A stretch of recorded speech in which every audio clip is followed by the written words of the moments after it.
This is a 37-year-old boat, and the gel coat shows it.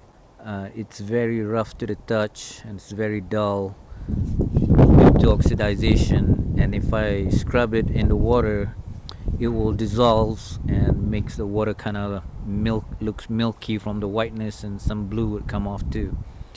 So as long as we have it in the boat yard, we thought we want to take care of it, and we did have some pointers from the folks from the boat yard.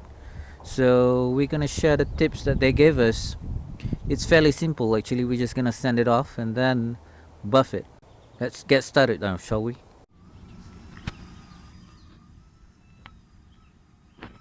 We're gonna use an 800 sandpaper, and we're just gonna sand it up and down, and later on we're going to buff it with a buffing compound, which is also 800 grit.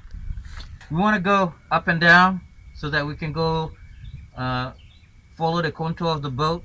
Definitely do not want to go this way because you might get a burn through or something like that.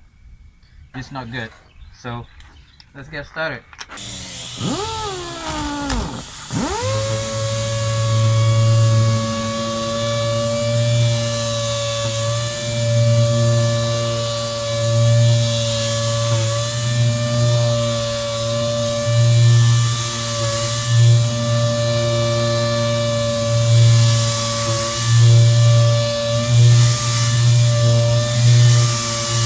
We can feel the difference, so coarse and much better because we're taking the oxidation off.